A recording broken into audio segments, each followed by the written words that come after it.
Saudi Gulf breaking ന്യൂസിലേക്ക് സ്വാഗതം. പ്രവാസലോകത്തെ വിവിധ വാർത്തകൾക്കായി ഈ ചാനൽ സബ്സ്ക്രൈബ് ചെയ്യൂ. സൗദി കിരീടാവകാശി അമീർ മുഹമ്മദ് ബിൻ സൽമാനും റഷ്യൻ വിദേശകാര്യമന്ത്രി സെർജി ലാവ്റോവുമായി കൂടിക്കാഴ്ച നടത്തി. റിയാദിൽ നടന്ന GCC രാജ്യങ്ങളും റഷ്യയും തമ്മിലുള്ള ചർച്ചകൾക്കായുള്ള 7ാമത്തെ മന്ത്രിതല യോഗത്തിന്റെ ഭാഗമായിരുന്നു കൂടിക്കാഴ്ച.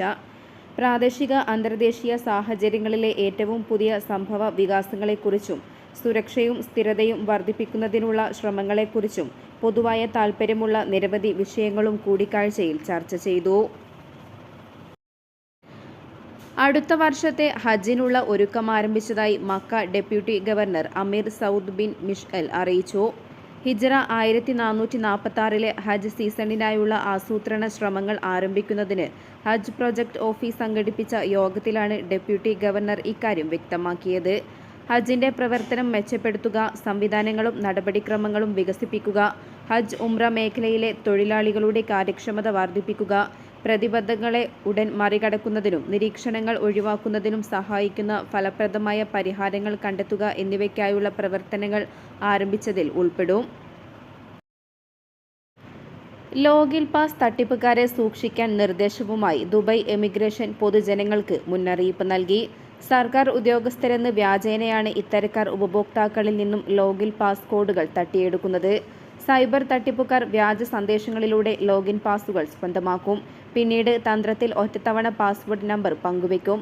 പൊതുജനങ്ങൾ യാതൊരു കാരണവശാലും അപരിചിതരുമായി തങ്ങളുടെ ലോഗിൻ നമ്പറോ ഒറ്റത്തവണ പാസ്വേഡ് കൈമാറരുതെന്നും ഇമിഗ്രേഷൻ ആവശ്യപ്പെട്ടു. അടുത്തിടെ ഇത്തരം തട്ടിപ്പുകൾക്ക് ഇരയായ ചിലരുടെ പരാതികൾ ലഭിച്ചതിനെ തുടർന്നാണ് ഇമിഗ്രേഷൻ വകുപ്പ് ജനങ്ങളോട് ജാഗ്രത പാലിക്കാൻ ആഹ്വാനം ചെയ്തിരിക്കുന്നത്. ഇത്തരത്തിലുള്ള തട്ടിപ്പിന് ഇരയാകുമെന്ന സംശയം തോന്നിയാൽ ഉടൻ തന്നെ ടോൾ ഫ്രീ നമ്പറായ 800-5111 എന്ന നമ്പറിൽ വിളിക്കണമെന്നും ദുബായ് ഇമിഗ്രേഷൻ പൊതുജനങ്ങളോട് അഭ്യർത്ഥിച്ചു. സൗദി അറേബ്യയിലെ റിയാദിലേക്ക് കേരളത്തിൽ നിന്നും പുതിയ സർവീസ് എയർ ഇന്ത്യ എക്സ്പ്രസ് പ്രഖ്യാപിച്ചു. പ്രവാസികൾ നിരന്തരം ആവശ്യങ്ങൾ ഉന്നയിച്ചതിനെ തുടർന്നാണ് ഇത്തരത്തിലൊരു പ്രഖ്യാപനം എയർ ഇന്ത്യ എക്സ്പ്രസ് നടത്തിയത്. എയർ ഇന്ത്യ എക്സ്പ്രസ് സർവീസുകൾ തുടങ്ങുന്നത് തിരുവനന്തപുരത്ത് നിന്നാണെന്നും തിരുവനന്തപുരം ഇന്റർനാഷണൽ എയർപോർട്ട് ലിമിറ്റഡ് വ്യക്തമാക്കി. തിരുവനന്തപുരത്ത് നിന്നും റിയാദിലേക്ക് സർവീസ് ആരംഭിച്ചിരിക്കുന്നത്. ഓണത്തിന് നാട്ടിൽ നിന്നും പോകുന്നവർക്ക് വലിയ ആശ്വാസമാകുന്ന പ്രഖ്യാപനമാണ് ഇപ്പോൾ എത്തിയിരിക്കുന്നത്. സെപ്റ്റംബർ 9 തിരുവനന്തപുരത്ത് നിന്നും റിയാദിലേക്ക് വിമാന സർവീസ് ആരംഭിച്ചെന്ന് ടിയാൽ പുറത്തിറക്കിയ പ്രസ്താവനയിലും വ്യക്തമാക്കി. എയർ ഇന്ത്യ എക്സ്പ്രസിന്റെ IX521 എന്ന വിമാനമാണ് സർവീസ് നടത്തുക. എല്ലാ തിങ്കളാഴ്ചയും രാത്രി 7:55 തിരുവനന്തപുരത്ത് നിന്നും വിമാനം പുറപ്പെടും. രാത്രി 10:40 റിയാദിലെത്തും. പിന്നീട് അതേ ദിവസം രാത്രി 11:20 റിയാദിൽ നിന്നും പുറപ്പെട്ട് ചൊവ്വാഴ്ച രാവിലെ 7:30 തിരുവനന്തപുരത്തെത്തും. തെക്കൻ കേരളത്തിലെ പ്രവാസികൾക്ക് വലിയ ആശ്വാസമാകുന്ന ഈ തീരുമാനമാണ് എത്തിയിരിക്കുന്നത്. നിരവധി കാലത്തെ പ്രവാസികളുടെ ആവശ്യമായിരുന്നു നേരിട്ടുള്ള വിമാന സർവീസ്. ഇതുവരെ കണക്ഷൻ വിമാനത്തെ ആശ്രയിച്ചാണ് പലരും സൗദിയിലേക്ക് പോയിരുന്നത്. അതേസമയം എയർ ഇന്ത്യ എക്സ്പ്രസിന്റെ പുതുക്കിയ ബാഗേജ് നയത്തിൽ മാറ്റം ആവശ്യപ്പെട്ട് പ്രവാസി ലീഗൽ സെൽ പ്രസ്താവന പുറത്തിറക്കി. കേന്ദ്ര വ്യോമയാന മന്ത്രി കെ രാംമോഹൻ നായിഡുവിന് പ്രവാസി ലീഗൽ സെൽ ഇതുമായി ബന്ധപ്പെട്ട നിവേദനവും സമർപ്പിച്ചു. ഗൾഫിലേക്ക് പോകുന്ന പ്രവാസികൾക്ക് എയർ ഇന്ത്യ ബാഗേജ് നിരക്കിൽ ചെറിയ മാറ്റം കൊണ്ടുവന്നിരുന്നു. ഇത് യാത്രക്കാർക്ക് വലിയ ബുദ്ധിമുട്ടുണ്ടാക്കി. ഹാൻഡ് കാരിയറായി കൊണ്ടുപോകുന്ന ലാപ്ടോപ്പിന് പോലും എയർ ഇന്ത്യ എക്സ്പ്രസ് ഒഴിവ് നൽകുന്നില്ല. ഇതെല്ലാം തൂക്കത്തിൽ കണക്കാക്കുന്നു എന്നത് വലിയ ബുദ്ധിമുട്ടാണ് പ്രവാസികൾക്കുണ്ടാക്കിയത്. നിശ്ചിത സമയപരിധിക്കുള്ളിൽ ബയോമെട്രിക് വിരലടയാളം പൂർത്തിയാക്കുന്നതിൽ പരാജയപ്പെടുന്ന പൗരന്മാർക്കും താമസക്കാർക്കുമുള്ള എല്ലാ ഇടപാടുകളും താൽക്കാലികമായി നിർത്തിവെക്കുമെന്ന് ആഭ്യന്തര മന്ത്രാലയം മുന്നറിയിപ്പ് നൽകി. പൗരന്മാർ 2024 സെപ്റ്റംബർ 30-നകവും പ്രവാസികൾക്ക് 2024 ഡിസംബർ 31-നകവുമാണ് രജിസ്ട്രേഷൻ പൂർത്തിയാക്കേണ്ടത്. എന്നാൽ പബ്ലിക് പ്രോസിക്യൂഷനോ ജനറൽ ഡിപ്പാർട്ട്മെന്റ് ഓഫ് ഇൻവെസ്റ്റിഗേഷനോ പ്രത്യേക നിയന്ത്രണങ്ങൾ ഏതെങ്കിലും ഏർപ്പെടുത്താത്ത പക്ഷം ബയോമെട്രിക് രജിസ്ട്രേഷൻ പൂർത്തിയാക്കാത്തവരുടെ യാത്രാ അവകാശത്തെ അത് ബാധിക്കില്ലെന്നും കുവൈറ്റ് മന്ത്രാലയം ഉറപ്പു നൽകി. 2023 മെയ് മാസത്തിൽ ബയോമെട്രിക് ഫിംഗർ പ്രിന്റ് ആരംഭിച്ചതിന് ശേഷം 8,05,000-ലധികം പൗരന്മാർ ഈ പ്രക്രിയ പൂർത്തിയാക്കി. 1,71,000 പേർ ഇനിയും രജിസ്റ്റർ ചെയ്യാൻ ബാക്കിയുണ്ട്. പ്രവാസികളിൽ 18,64,000 പേർ ഇതിനോടകം വിരലടയാളം രേഖപ്പെടുത്തി. ഇനിയും 9,70,000 പ്രവാസികൾ രജിസ്റ്റർ ചെയ്യാത്തവരായുണ്ട്. നിലവിലെ സാഹചര്യത്തിൽ 2.5 ലക്ഷം പേർക്കെങ്കിലും സമയപരിധിക്കകം ബയോമെട്രിക് രജിസ്ട്രേഷൻ പൂർത്തിയാക്കാൻ കഴിയാത്ത സാഹചര്യമുണ്ടാകുമെന്നും അധികൃതർ കൂട്ടിച്ചേർത്തു. 2016 ആരംഭിച്ച ബയോമെട്രിക് വിരലടയാള പദ്ധതി വഴി പൗരന്മാർക്കും താമസക്കാർക്കും ഹ്രസ്വകാല സന്ദർശകർക്കുമായി ഒരു സമഗ്രമായ ഡാറ്റാബേസ് സൃഷ്ടിക്കാനാണ് അധികൃതർ ലക്ഷ്യമിടുന്നത്.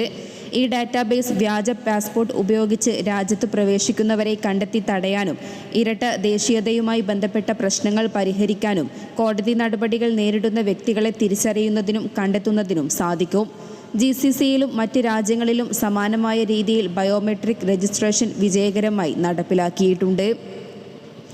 അതേസമയം അനധികൃത താമസക്കാരും ബയോമെട്രിക് വിരലടയാളം പൂർത്തിയാക്കേണ്ടതുണ്ടെന്നും അധികൃതർ വ്യക്തമാക്കി. ഇൻഫർമേഷൻ സിസ്റ്റങ്ങളുടെ ജനറൽ അഡ്മിനിസ്ട്രേഷനും അനധികൃത താമസക്കാർക്കായുള്ള സെൻട്രൽ ഏജൻസിയും ഈ പ്രക്രിയ ഏകോപിപ്പിക്കും. പ്രത്യേകിച്ച് അനധികൃത താമസക്കാർ യാത്ര ചെയ്യുമ്പോഴോ സെക്യൂരിറ്റി കാർഡുകൾ പുതുക്കുമ്പോഴോ മറ്റ് ഔദ്യോഗിക ഇടപാടുകൾ നടത്തുമ്പോഴോ വിരലടയാളം രേഖപ്പെടുത്തുമെന്നും അധികൃതർ വ്യക്തമാക്കി. സമയപരിധിക്ക് ശേഷം ബയോമെട്രിക് വിരലടയാള പ്രക്രിയ പൂർത്തിയാക്കാത്ത ഏതൊരു വ്യക്തിയുടെയും എല്ലാ മന്ത്രാലയങ്ങളിലും സർക്കാർ ഏജൻസികളിലും ബാങ്കുകളിലും ലിസ്റ്റഡ് കമ്പനികളിലുമുള്ള ഇടപാടുകൾ തടയപ്പെടും. സാമൂഹിക മാധ്യമത്തിലൂടെ പെൺകുട്ടിയെ ഭീഷണിപ്പെടുത്തിയ യുവാവ് അറസ്റ്റിൽ. ദാഹിറ ഗവർണറേറ്റിലായിരുന്നു സംഭവം. സോഷ്യൽ മീഡിയ അക്കൗണ്ട് വഴി ഇയാൾ പെൺകുട്ടിയെ ബ്ലാക്ക്മെയിൽ ചെയ്യുകയായിരുന്നു എന്ന് പോലീസ് പറഞ്ഞു. ദാഹിറ ഗവർണറേറ്റ് പോലീസ് കമാൻഡാണ് പ്രതിയെ പിടികൂടിയത്. ഇയാൾക്കെതിരെ നിയമ നടപടികൾ സ്വീകരിച്ചതായും പോലീസ് വ്യക്തമാക്കി. കൊറിയർ കമ്പനികളുടെയും ഒമാൻ പോസ്റ്റിൻ്റെയും പേരിൽ ലഭിക്കുന്ന വ്യാജ SMS-കളെക്കുറിച്ച് ബാങ്ക് മസ്കറ്റ് മുന്നറിയിപ്പുമായി രംഗത്ത്. ഇത്തരം സന്ദേശങ്ങൾ തട്ടിപ്പ് സംഘങ്ങളിൽ നിന്നുള്ളതാണെന്നും SMS-ൽ ലഭിക്കുന്ന ലിങ്കുകളിൽ ക്ലിക്ക് ചെയ്യരുതെന്നും ബാങ്ക് അധികൃതർ ഓർമ്മിപ്പിച്ചു. നിങ്ങൾക്ക് ഒരു കൊറിയർ ഉണ്ടെന്നും നൽകിയിരിക്കുന്ന വിലാസം തെറ്റായതിനാൽ ഡെലിവർ ചെയ്യാൻ സാധിക്കുന്നില്ലെന്നും കൃത്യമായ വിലാസം നൽകുകയും ഡെലിവറി ഫീസ് അടയ്ക്കുകയും ചെയ്താൽ കൊറിയർ ലഭിക്കുമെന്നുമാണ് ഇത്തരം SMS-കളിൽ നൽകുന്നത്. എന്നാൽ പണം നഷ്ടമാകുന്നതിനപ്പുറം ഇത്തരം ലിങ്കുകളിൽ ക്ലിക്ക് ചെയ്താൽ ആളുകളുടെ അക്കൗണ്ട് ഹാക്ക് ചെയ്യപ്പെടാനും സാധ്യതയുണ്ട്. അതേസമയം വ്യക്തിഗത bank account, debit, credit card വിവരങ്ങൾ ആവശ്യപ്പെടുന്ന ഫോൺ കോളുകളും മെസ്സേജുകളും ശ്രദ്ധിക്കണമെന്നും ഒമാൻ സെൻട്രൽ ബാങ്കും മുന്നറിയിപ്പ് നൽകിയിരുന്നു. രാജ്യത്തെ വിവിധ സർക്കാർ സ്വകാര്യ ഏജൻസികൾ മുന്നറിയിപ്പുകൾ നൽകുന്നുണ്ടെങ്കിലും ബോധവൽക്കരണ പ്രചാരണങ്ങൾ നടത്തുന്നുണ്ടെങ്കിലും ഇത്തരം സാമ്പത്തിക തട്ടിപ്പ് സംഭവങ്ങൾ തുടർച്ചയായി റിപ്പോർട്ട് ചെയ്യുന്നുണ്ട്. ബാങ്കുമായി ബന്ധപ്പെട്ട രഹസ്യ വിവരങ്ങൾ വെളിപ്പെടുത്തരുതെന്നും അത് phone call, text message, social media എന്നിവയിലാണെങ്കിലും ശരിയെന്നും ബന്ധപ്പെട്ടവർ സൂചിപ്പിച്ചു. ഇത് സംബന്ധിച്ച ബോധവും ജാഗ്രതയും ഉണ്ടെങ്കിൽ ഒരിക്കലും തട്ടിപ്പുകളിൽ വീഴില്ലെന്നും ബാങ്ക് അധികൃതർ ഓർമ്മിപ്പിച്ചു.